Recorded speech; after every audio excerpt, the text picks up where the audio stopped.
আমি দেখছি লাইভ, কিন্তু সকালবেলায় আইসা দেখতেছি তারা অনেকেই রাত যাচ্ছে থেকে আসতে পারে না, অনেকেই আসছেন। তো তেমনি একজন আমাদের শিল্পী সমিতির বন্ধু ক্যাশিয়ার পদে আছে নাকি তুমি?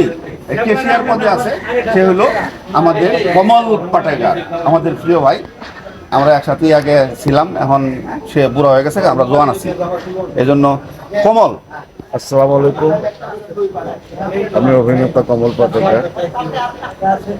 আর শিল্পী সমিতির পরিচয়টা তো আমার বন্ধু ব্রুসলি দিয়েই দিয়েছেন। আসলে নেতৃত্ব ব্যাপারটা হয়েছে কি, মন থেকে আসে। শিল্পীরা আমাদের ভোট দিয়ে পাশ করায়, তখন আমাদের একটা দায়িত্ব পড়ে যায়। যে কোনো প্রফেশনাল কাজে, ঈদে বা বিভিন্ন যে পহেলা বৈশাখে আমরা একটা উৎসবের মতো এই বিষয়টাকে, শিল্পী সমিতিটাকে সাজানো হয়েছে যে আমার সকল শিল্পীরা আসবে, কলাকুশলী, টেকনিশিয়ান সবাই একসাথে আমরা আনন্দ করব, দুপুরবেলা একসাথে খাওয়া দাওয়া করব। এই জন্যই নির্বাচন করতে হয়, যেহেতু প্রত্যেকটা সংগঠন আছে এখানে, সংগঠনগুলোর অনেক কর্মী থাকে, নেতা থাকে, তাদের উপরে একটা দায়ভার চলে আসে প্রোগ্রামগুলো করার জন্য। কালকে রাত্রে 2টা বাজে এফডিসিতে বের হয়েছি, বাবুর্চির সাথে ছিলাম।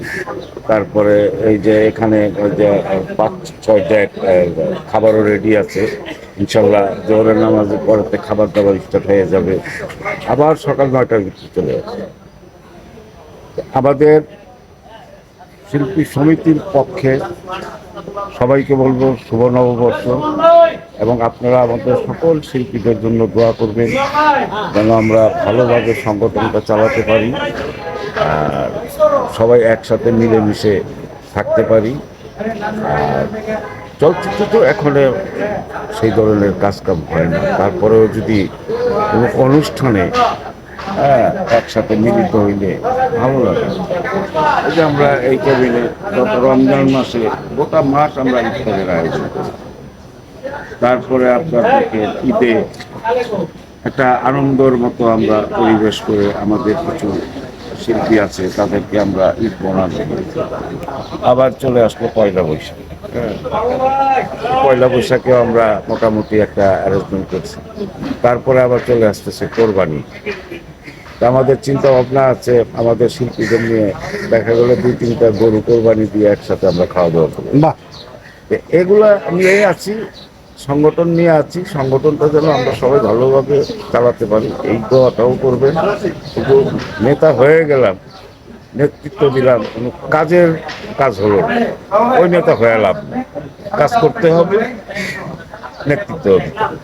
তার মানেটা হচ্ছে তোমার কথা থেকে এটা বুঝলাম যে শুধু নেতা হইলেই চলবে না, যার যার উপর যে দায়িত্ব আছে এই গুরু দায়িত্বটা পালন করতে হবে যথাযথভাবে। অবশ্যই। এখন কি কি সারা রাত তোমরা করলা একটু দেখানো যাবে? না, অবশ্যই দেখানো যাবে, কারণ এখানে যেহেতু একটা বৈশাখের একটা বাঙালির একটা উৎসবের দিন আজকে, এখানে আমরা ওই পোলার চাল দিয়ে একটা চুরি পাক করেছি, চুরির মতো।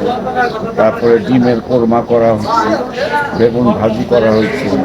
তারপরে আমাদের গ্রামে যে আমাদের গ্রাম্য একটা খাবার আছে, মরিচ পেঁয়াজ দিয়ে সরিষার তেল দিয়ে একটা ভর্তা। হ্যাঁ, এইগুলাই করা হয়েছে ইনশাল্লাহ। দেখেন আপনি ওখানে ট্যাগ আছে, আপনারা যায় মুখ করেন, দেখেন। আসো না রে ভাই, তোমার চেহারা থাকলে তো ভালো লাগে। হ্যাঁ, তুমি আমাদের কলিগ, এখানে তো আর কেউ নাই, সকালে কেউ আর নাই, সারা রাত করা পরে যে আসছো, একটু খোলো। এখানে সবাই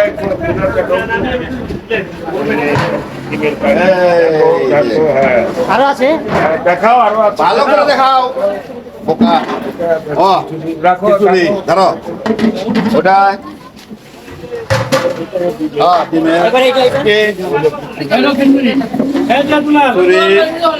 যাই হোক, মোটামুটি কথা হচ্ছে আমাদের বাঙালি আনা যে একটা উৎসব, ওইটার যা যা লাগে সব আমরা এনে যতটুকু পারি অ্যারেঞ্জ করবো। আর যারা যারা আসবেন আপনারা, তারা এসে উপভোগ করবেন, দাওয়াত খাবেন, এই তো আর কি। সারাটা দিন আনন্দ করতে। ধন্যবাদ। গান বাজনার কি আয়োজন আছে? আচ্ছা, হবে আর কি। আচ্ছা, শুনলেন তো, গান বাজনার আয়োজন করা হয়েছে। তো এরকম আছে যে অনেকেই আসে নাই এখনো, ওই যে এদিকে দেখেন চেয়ার খালি। হ্যাঁ বেসুরে না হয় আমরাই গান গাই না। না এটা ঠিক আছে, এটা সমস্যা নাই। তো আপনাদেরকে এই যে এটা দেখাই পুরোপুরি, এই যে এদিকে দেখেন আমাদেরকে বাংলা